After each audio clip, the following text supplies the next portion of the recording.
Nah, kemudian kita lihat struktur worldview.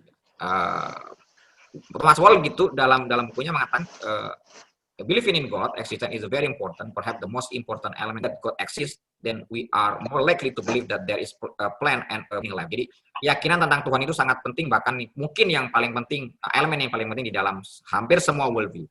Karena kalau kita percaya Tuhan itu ada, maka kita akan percaya juga bahwa hidup ini punya makna. Gitu. Dan jika kita konsisten, if we are consistent, we will also believe that the source of moral value is not just human convention, but divine will and God is higher value. Gitu ya. Jadi kalau kita konsisten dengan bahwa Tuhan itu ada, maka moral itu, nilai moral itu tidak hanya kesepakatan manusia, tetapi ada nilai yang lebih tinggi, yaitu ada kehendak Tuhan.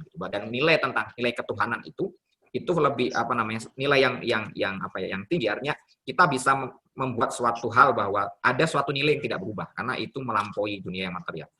Nah, lebih dari itu, we will have to believe that knowledge can be of. Lebih dari itu, jika kita meyakini Tuhan itu ada, maka pengetahuan itu tidak hanya sekedar apa-apa yang bisa diobservasi gitu. Dan di sana kita meyakini ada realitas yang lebih tinggi, yaitu supernatural world. Jadi keyakinan tentang ada atau tidak adanya Tuhan itu akan mempengaruhi struktur ilmu di dalam suatu tradisi ilmu kayak gitu. Jadi kalau Tuhan itu dibuang, otomatis realitas tidak akan dipahami adanya sesuatu yang non material ya. Realitas itu hanya ada yang ada di sini kayak gitu. Dan nilai manusia juga berdasarkan kesepakatan seperti itu. Nah, dari apa yang disampaikan Thomas Wall, maka kita bisa melihat ya, struktur konsep itu kalau dalam Islam fokusnya kepada Tuhan. Gitu. Kemudian dari konsep Tuhan itu akan muncul konsep-konsep lain, konsep agama, konsep keadilan, konsep kebahagiaan, sebagaimana konsep ilmu dalam worldview Islam gitu. Ya. Tetapi semua konsep ini berakar kepada konsep Tuhan. Jadi konsep keadilan, apa itu adil? Suatu tindakan yang dilakukan sesuai dengan apa yang dikehendaki Tuhan. Gitu. Sama juga konsep manusia. Manusia itu apa? Manusia berkaitan dengan Tuhan. Manusia itu adalah hamba Allah, dia adalah Abdullah kayak gitu. Jadi maka tidak disebut manusia kalau dia tidak menjalankan apa-apa yang diinginkan oleh Allah. Atau juga konsep ilmu gitu. Apa itu ilmu? Itu adalah suatu cara gitu untuk sampai kepada realitas hakiki, yaitu Allah sendiri, Tuhan itu sendiri. Kalau kemudian ilmu tidak sampai kepada realitas hakiki, maka ya nilai keilmuan atau ilmu itu sudah bukan kita sebut ilmu. Begitupun juga kebahagiaan dan juga konsep-konsep yang lain. Nah, kalau kemudian konsep Tuhan itu sentrum dari struktur worldview ini kemudian diubah misalnya, yang pusat adalah itu akan berubah sendiri kayak gitu. Nah, misalnya kalau dalam ilmu di dalam ilmu alam ya, ketika pusatnya itu bukan Tuhan gitu, maka akan menghasilkan suatu postulat yang seperti ini misalnya. Alam adalah semua yang ada, tidak ada yang supranatural gitu ya. Nah, karena sentrumnya bukan Tuhan. Alam selalu ada, alam adalah sebab memadai dan sebab niscaya eksistensinya sendiri. Jadi tidak ada sebab di luar alam atau sebab di luar yang material gitu. Jadi sebabnya ya dirinya sendiri itu. Yang ketiga, semua peristiwa memiliki sebab dai dan niscayanya sendiri. Tidak ada aspek dalam semua kejadian yang tidak ada sebabnya. Nah, determinisme itu benar gitu ya. Kalau harus ada kelonggaran untuk indeterminisme mikroskopik, jadi kalau A itu pasti B ya udah gitu. Tidak ada intervensi lain. Jadi kalau misalnya air itu mendidih karena api, ya udah itu sebabnya, tidak ada sebab di luar itu gitu.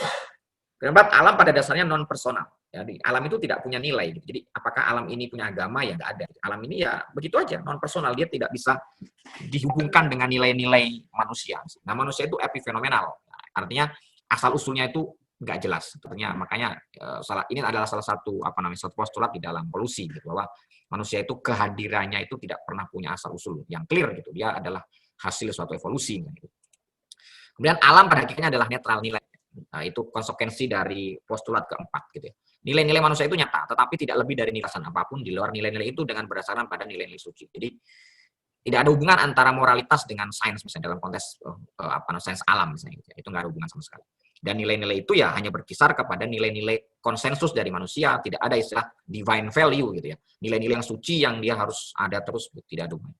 Kemudian yang paling penting di sini, metode ilmiah ada satu-satunya rute menuju kebenaran. Yang diduga sebagai metode lain adalah mitos dan emosi. Jadi metode agama salah satunya, bagaimana dia bisa menjadi alternatif itu ditolak dalam postulat di dalam naturalisme. Tentu ini salah satu varian di dalam ilmu alam yang sangat keras sekali, die hard lah gitu ya dalam memahami realitas.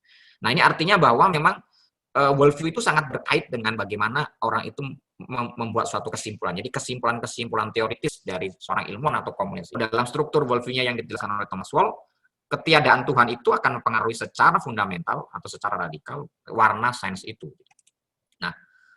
Nah, ini misalnya kalau kita hubungkan worldview dan relasinya dengan filsafat gitu ya. Pertanyaan dua ini akan membedakan antara suatu mazhab ya dengan mazhab yang lain. Apa itu hakikat? realitas gitu ya. Nah, materialisme dan idealisme itu beda gitu ya. Materialisme mengatakan hakikat realitas itu ya materi. Semua ide itu pun sebetulnya adalah sebabnya itu adalah sebab material, tidak ada sebab lain di luar sebab material. Kalau idealisme tentu tidak. Materi itu adalah manifestasi dari yang ideal atau yang ide gitu ya. Atau realisme bahwa ya realitas itu nyata di luar subjek dan dia itu memang betul-betul realitas itu ada dan dia tidak dipengaruhi oleh pikiran kita. Kemudian anti realisme sebaliknya gitu ya. Realitas itu adalah apa yang kita konstruk sebetulnya.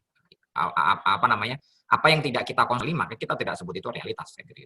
Jadi pertanyaan apa itu realitas saja itu akan menghasilkan mazhab yang sangat punya. Terus bagaimana cara mencapainya? Ada misalnya empirisme dan rasionalisme. Cara mencapai realitas adalah dengan cara mengkajinya langsung secara empiris. Ada juga ya tidak perlu, kita bisa kok memahami realitas itu dengan sekedar duduk melakukan suatu spekulasi rasional gitu ya.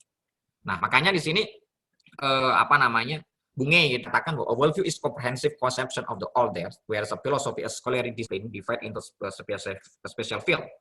Every one as usually cultivate independent of the others. For example, the typical philosopher of mind won't be interested in the philosophy of matter. Jadi sini worldview itu lebih apa namanya suatu hal yang komprehensif, di mana kalau filsafat itu lebih fokus kepada suatu disiplin. Ini di sini misalnya philosopher of mind atau idealis lah gitu ya, tidak mungkin tertarik dengan persoalan materi. As a consequence, he may find it hard to be believed that matter can think. Jadi para filsuf ide atau para filsuf pikiran atau idealis gitu ya, itu mereka sulit untuk menerima bahwa materi itu punya sebab bagi keberpikiran karena apa namanya, he may find it hard to believe ya, mereka akan sulit percaya bahwa materi itu bisa berpikir gitu ya.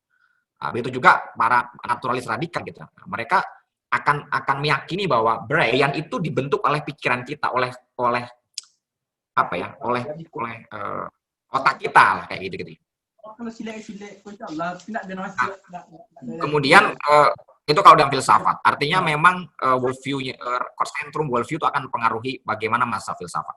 Nah, kemudian kalau dalam studi agama misalnya, bagaimana orang melihat agama. Nah, sekarang kan muncul istilah fenomenologi atau sosiologi agama. Mereka melihat agama itu sama aja gitu, adalah suatu agama. Nah, ketika dia melihat agama-agama ini, dia melihat dari luar gitu, dari kaca. Artinya memang kalau kita bicara worldview, sentrum worldview itu adalah antroposentris atau manusia gitu. Maka Islam dan lain-lain itu dilihat juga dari sisi manusia. Ya, mereka itu terjebak kepada apa yang disebut dengan historisisme gitu.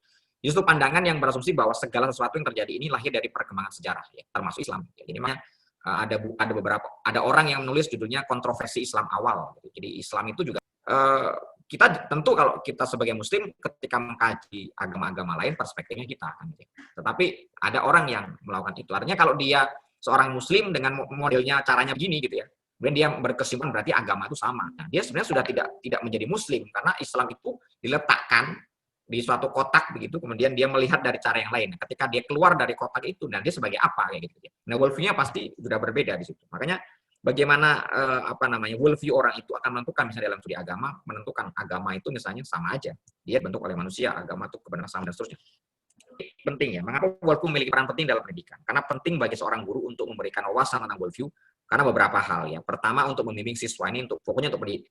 Dalam aktivitas ilmiahnya agar senantiasa berpijak pada worldview yang benar, khususnya dalam sains Islam, yang sesuai dengan jati diri sebagai manusia dan makhluk Tuhan. Kedua, agar siswa mampu mewaspadai konflik antar worldview dalam tataran eksplanasi dan kemungkinan dalam penggunaan logika. Gitu ya. Jadi misal contoh, kenapa worldview itu penting ya, pengajaran worldview dalam konteks pendidikan, supaya nanti tidak ada misalnya dalam biologi adalah evolusi, dia adalah dulu dari kerang.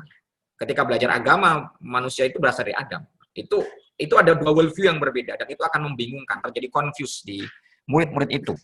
Makanya Nasr itu sangat mengkritik apa namanya istilah-istilah kalau sekarang itu apa ya, sekolah Islam terpadu gitu ya. Jadi sekolah-sekolah di dalam Islam atau universitas Islam yang pada satu sisi mengajarkan usul fiqh gitu ya, sejarah Islam gitu ya, kemudian akidah syariah. Tapi ketika dia belajar fisika, matematika itu nggak ada hubungannya dengan pelajaran itu. Nah, itu akan terjadi confuse. Ini ketika worldview ini dalam konsep pendidikan itu worldview itu dimasukkan gitu ya. Nah, ini harus ada suatu perubahan kurikulum misalnya.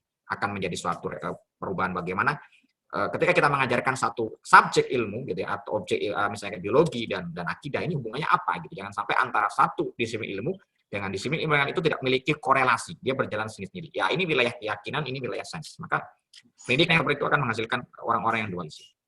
Menjadikan ketiga menjadi view di baliknya gitu. Hari ini akan sulit gitu ya, bahwa ya misalnya kayak saya sendiri lah ya, ibaratnya baru ngeh bahwa misalnya ada problem di dalam ilmu-ilmu kealaman, di dalam fisika, di dalam matematika itu memiliki suatu problem itu kan ketika kita belajar tentang filsafat sains gitu, atau belajar tentang sejarah sains gitu. The history of physics, the history of mathematics, the history of biology gitu ya, the history of astronomy. Nah, itu akan tahu gitu ya. Nah, jadi salah satunya ketika universitas-universitas itu diajarkan sejarah sains ya, supaya bahwa sains itu tidak serta merta lahir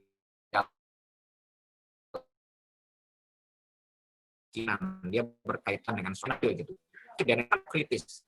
Oh, ternyata dulu ilmu itu seperti ini ya. Dulu di abad 18 istilah ekonomi itu belum muncul. Kapan istilah ekonomi itu muncul dan ekonomi menjadi disiplin ilmu? Nah, itu apa namanya? Akan lebih excited mungkin dengan bidang studi yang dia pakai, yang dia pelajari kalau dia mengetahui world view atau sejarah di dalam itu. Maka world view juga akan mengarahkan peserta didik memahami orientasi pendidikan dengan benar. Artinya, ketika materi world view ini misalnya berkaitan, diberikan dalam konteks pendidikan, kita memiliki suatu orientasi yang jelas. Kita kuliah itu, sekolah itu buat apa sebetulnya. Nah, ini di dalam artikelnya juga, Izik dan Nola itu juga tidak pernah lepas dari keyakinan atau worldview tertentu. Ya, dengan begitu, siswa akan kritis terhadap sains dan worldview itu sendiri. Kekritisan ini akan mengantarkan siswa untuk memilih keyakinan dan worldview mereka sendiri dengan penuh kesadaran dan jawab. Ya, jadi ini dari orang Barat sendiri mengharuskan gitu supaya tidak terjadi suatu dogmatisasi di dalam sains itu, karena sains itu juga bisa menjadi agama baru yang disebut dengan saintisme misalnya. Karena tidak ada kekritisan dalam pengajaran-pengajarannya. Kemudian worldview dan relasinya dengan bahasa. Nah, di sini dalam studi-studi bahasa gitu, bahasa bukan sekedar alat komunikasi, ya, ada juga medium bagaimana dunia digambarkan. Singkatnya, bahasa mencerminkan suatu pandangan alam tertentu. Ya, artinya suatu Ustaz Hamid pernah menyampaikan gitu ya bahwa apa namanya, if we talk about word, if we talk about meaning, if we talk about meaning, if we talk about concept, and if we talk, kita bicara makna, kita bicara konsep. Kalau kita bicara konsep, berarti kita bicara worldview. Artinya setiap kata itu sangat mungkin mengandung suatu worldview. Jadi makanya kita diajarkan untuk tidak dengan apa namanya serta-merta atau dengan terburu-buru menyandingkan suatu istilah. Misalnya kayak Islam progresif, itu sebenarnya tidak cocok. Apakah cocok istilah Islam progresif itu ada? Nah, itu kan apa? Karena setiap kata itu mengandung worldview. Kata Islam itu sudah suatu definisinya sudah generik dan jelas. Dan progresif itu juga punya definisi yang hubungan itu. Kalau iya bagaimana kayak gitu ya. Dan telah diketahui bahwa dalam kajian bahasa, sistem bahasa membentuk perspektif dan konsepsi bagi penutur dalam memandang dunia, dan pada tingkat yang lebih luas menentukan cara penutur menentukan jalan hidupnya di mana ia bisa berlawanan dengan orang lain gitu ya. Ya, ini bisa terjadi di dalam masyarakat ya, bahwa istilah-istilah tertentu itu bisa dijadikan suatu worldview. Misalnya ada istilah kadrun, kampret, itu kan sebenarnya menggambarkan worldview tertentu, dan itu ketika disebut itu menentukan jalan hidup. Jadi kalau dasar kamu kampret gitu, berarti kamu adalah cebong kayak gitu ya. Nah, cebong itu punya suatu jalan hidup gitu. Mungkin ini secara politis mungkin ya, tapi itu membuktikan bahwa memang bahasa itu cara bertutur orang itu atau bagaimana cara penutur menentukan hidupnya itu berkaitan erat dengan bahasa. Bahasa akan mengarahkan kita pada dua hal. Pertama, bagaimana cara berbahasa membukakan jaringan konsep yang dengannya kita dapat memahami dan menafsirkan dunia dan mengkomunikasikan pemikiran dan perasaan kita tentangnya. Kedua, bagaimana bahasa memberikan kemampuan untuk memformulasikan konsep-konsep dan sistem kepercayaan yang berbeda tentang dunia di mana kita hidup. Nah, artinya kita bisa saja terjebak oleh suatu bahasa. Jadi ini misalnya kalau kita mengkritik orang, dasar kamu kadrun kayak gitu ya. Itu seolah-olah kita atau dasar kamu apa begitu ya. Kita terjebak kepada suatu dikotomi gitu ya. Kalau mengkritik berarti bukan golongan kami gitu ya. Berarti kamu benci dengan saya. Ini ada suatu problem bagaimana istilah-istilah yang tersebar di dalam dunia maya atau di dalam masyarakat itu terkungkung oleh suatu worldview tertentu. Maka kita sebaiknya harus berhati-hati menggunakan suatu istilah-istilah karena itu berkonsekuensi kepada suatu kerancuan nanti kalau kita tidak menempatkan bahasa itu bertempat.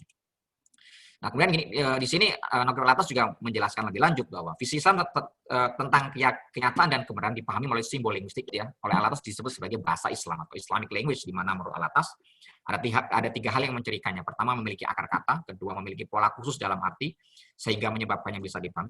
Ketiga, kedua karakteristik tersebut kemudian ditulis oleh para ilmuwan muslim dalam bentuk kamus-kamus otoritatif. Nah, misalnya perubahan kata karim yang telah diislamisasi oleh Quran ya.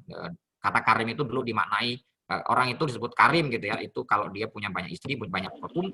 Kata karim itu berkaitan dengan takwa. Jadi terjadi suatu islamisasi dalam bahasa. Jadi Al-Quran telah melakukan proses islamisasi bahasa Arab itu sendiri.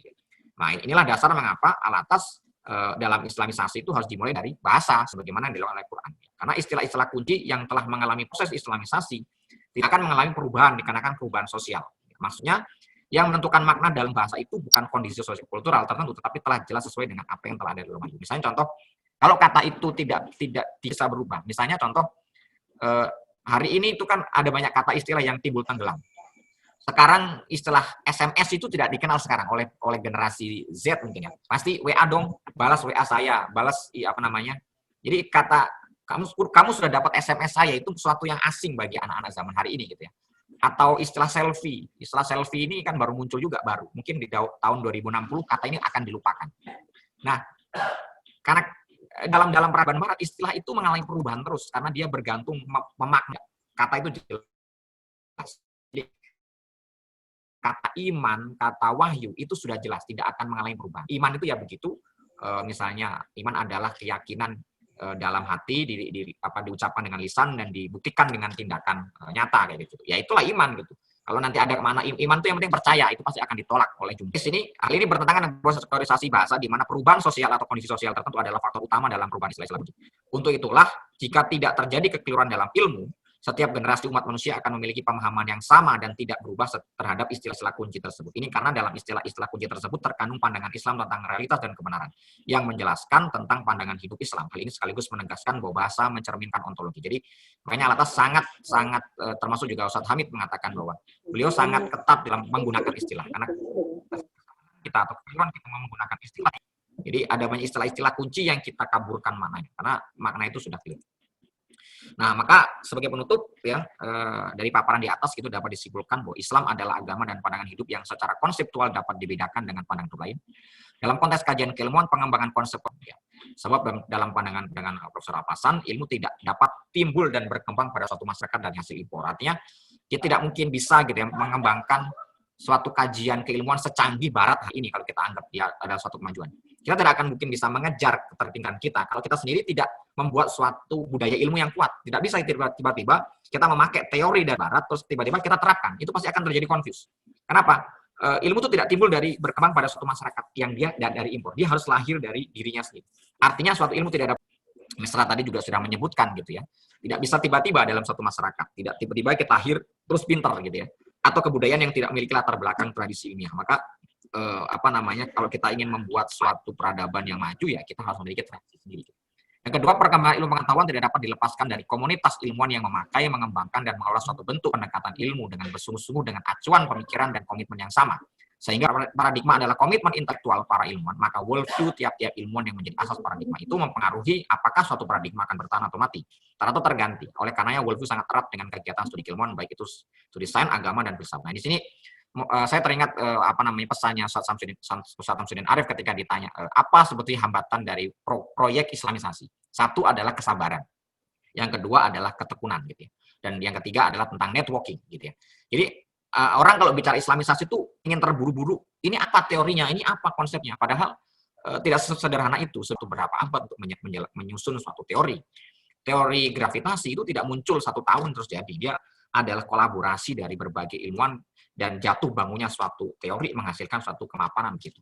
Kemudian tadi itu kebersungguh-sungguhan. Jadi sungguh-sungguh kita dengan meliti itu. Kemudian ada networking. Kita tidak bisa, makanya ada pepatah Inggris itu kalau kamu ingin berjalan cepat, berjalanlah sendiri. Tapi kalau kamu ingin berjalan jauh itu butuh banyak persiapan, butuh banyak support kayak gitu. Nah, dalam konteks ini juga sama. Kalau kita ingin membangun suatu budaya ilmu menjadi suatu paradigma ilmu, kita harus memiliki network yang jelas, di mana network itu berasas kepada suatu acuan pemikiran yang sama atau intelektual komitmen. Kemudian selanjutnya, dalam tradisi intelektual barat, pergeseran dan pergantian paradigma adalah hal yang niscaya karena ini bersumber dari worldview yang sekuler. Dalam Islam, pergantian paradigma tidak terjadi, yang ada hanyalah penafsiran baru atas realitas yang dikarenakan perubahan zaman. Ini karena worldview dalam tradisi paradigma yang niscaya, worldview barat yang sekuler tidak menyentuh wilayah yang metafisik. Akibatnya kajian keilmuan di barat hanya berfokus pada objek-objek empirik. Nah, berbeda dengan Islam, realitas dan kebenaran dalam worldview berujuk kepada apa yang nampak dan tidak nampak. Oleh karena kajian keilmuan dalam paradigma Islam sangat luas karena objek kajian meliputi objek-objek empiris dan non-empiris. Ya, terima kasih, itu yang bisa saya sampaikan. Saya kembali